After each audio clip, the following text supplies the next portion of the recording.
บายดีจ้าสบายดีป้าลุงเบอร์สุขุสุกคนจ้าสบายดียามแรงๆวันนี้กามาได้เวลาที่สีมาแบ่งข้าวจีให้ลูกหลานซื้อมาหน่อยโพดเนาะลูกหลานเดี๋ยวก้าเงินเนี่ยเอิญขึ้นมากินน้ำเด็กคำสำนีเด็กน้อยอันมาลินน้ำกัน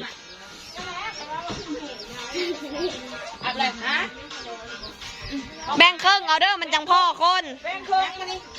กรรมการครึ่งนึงตัวครึ่งนึงให้เด็กน้อยเอาก่อนอ้าวผู้ใดได้แล้วก็ออกก่อนอย่าเอาลูกอย่าเอาลูก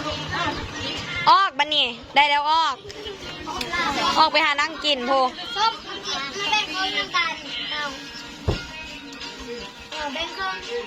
ลูกหลานหลายห้างมาซื้อมาหน่อยก็ไม่ได้หน่อยได้หน่อยจากก่อนแม่ซื้อมาจากก่อน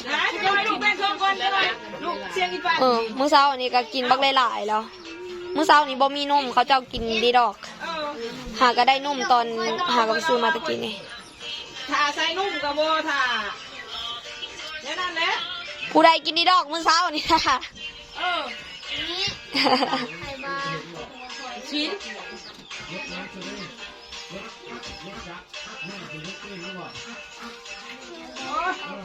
แบ่งครึ่งก่อนเด้อที่เรียกชมพูดิวันครึ่งนึงกรรมการครึ่งนึงชมพูอยู่พี่น้องมุกมาบ้านยาส่งจนเปลี่ยนเป็นสีส้มเพราะว่า500ชื่อตะเกียบเดียวนะยังตลอดจะตอนนี้นี่ย่างโกตินกับข้างๆอยู่นี่อันเดไอ้หมูสุกุลโอค่ะย่าก็เกิดเป็ดเกิดไก่นี่โอเคอัดเป็ดอัดไก่เพิ่นเลี้ยงเป็ดเลี้ยงไก่ในคอกนี่ได้ไข่หลายอยู่วะย่าไม่ได้ไข่เลยได้ตัวนี้ยังบ่ทันได้ไข่ค่ำแล้วย่าก็เลี้ยงนกอีกนกสลิกาบอกยังประมาณนี้แหละที่นกที่เว้าได้กันจ้ะงามกระมวลขนาดเสียงหวนกันเฮ้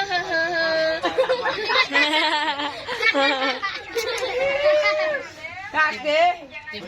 18 คนพี่น้องเลยไปกินแล้วเราก็ลงวันนี้คนวิ่งดูว่าวันนี้ดีบ๊ายบายบ๊ายบาย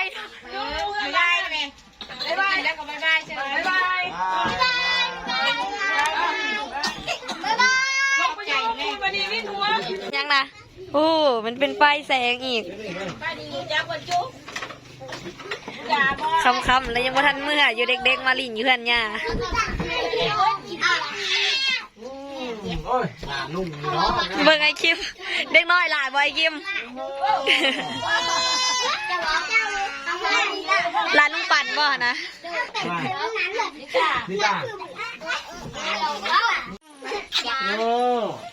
หอมดูหอมลองเบิ่งดังลงมันมุ่งอ่ะแน่จุ้ยให้แต่2 คนนั่นบ่เบิ่งไหมค่ะเลี้ยงกิ้วไว้มาหอมผู้นั้นอีกจุ้ยแน่เสือได้เสือหอมแก้มด้วยเกินลงไปผู้ชายก็มีแต่2 คนนี่แหละหลานยากะนี่กับโอวันตินนี่แหละมากดูโอวันตินจำใจเด้ลงให้ลงให้จุ้ยไปจุ้ยแน่เรียกคิวกับมาอย่าเขาเลยนะนี่ได้ข้างเลยนี่ดีจุ้ยนี่จะมอดีนะโอ้ย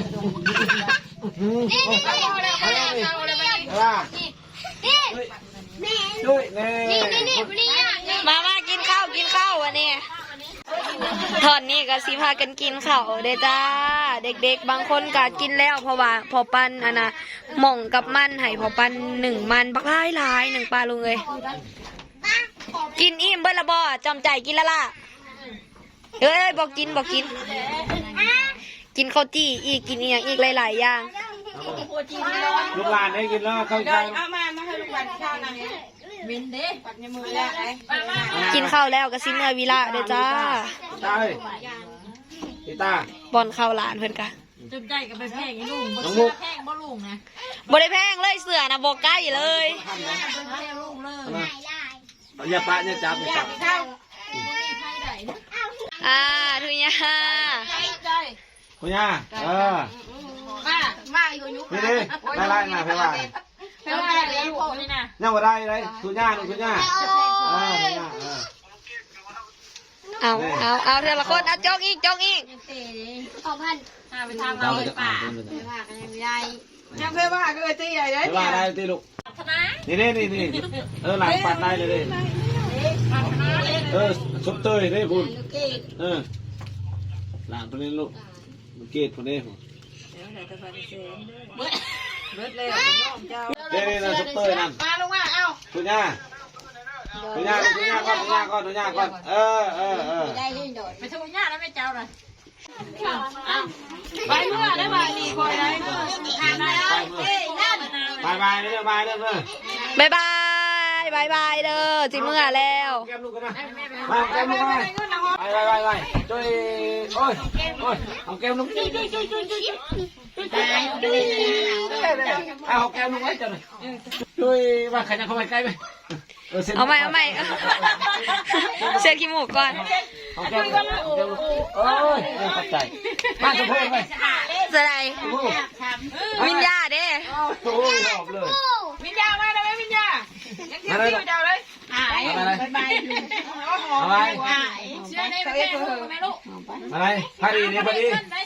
เอ้ยเอาแก้มลุงด้วยไปเลยลุงมือปลาเลยนี่ไปดมลุงไปเลยมาเด้อเอาไปเลยเอามึงนึงนี่ไปสัตว์ไปมาดีบายเด้อ บ๊ายบาย ไปลุงนี่ บาย บายสละบายสละ ยาแล้วลุงสินอนบายเพิ่งหัวโจม จะพามือจะไม่เด้อบายบาย เห็นตัวเองนะเห็นตัวเองนะเวลาน้อยบายสิเจ้าเลย บายต้องน้ำใสบายเลยบายเลยบายเลยบายเลย ง่ายเงิน บายโอ้ย บายดูบายเด้อบา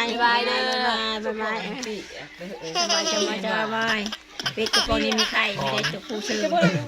อลลุงฮอน ไก่ตัวเคย ฮอนแหลนเลย หาสิไม่ได้ตัวผู้ซื้อไม่ได้ไข่จะคือบาย สิโร่เงิน มื่นก่อนได้เวลาให้เงินอันน่ะ เวลาแล้ว ให้เงินอันย่าวันนี้หลานได้เบิดแล้ว เอาชงผูกเลย น้ำมันนี่ส่งลูกเลยไม่ทำคุณน้ำ เงินเพอ ไม่ทำคุณน้ำ ทำสินะมาเงินเก็บ เอาตัวหาแซนจะผัดเอาเขาตัวหาหลานผัดเอาเขา ยังมาเฮาบ่เงินจ่าย ยังมาเอาเขาปีแรก ลูกหลานกะทยอยเมื่อแล้วเด้อจ้าวันนี้กะแม่กะสิเมื่อแล้วบายย่าแน่เลยบ๊ายบายเด้อบ๊ายบายดูโอติน บาย ใหญ่ละไปเด้อเด้อเอ้ยเต้ยหลานข่อย หลานชายก็มีแต่2 คนนี่แหละกระทั่งดื้อทั้งมึนจมใจเอ้ยซิเมอร์อะไรเด้อหอมแก้มก่อนบ๊ายบายเด้อไปขึ้นเฮือนไปเอ้ยซิเมอร์แล้ว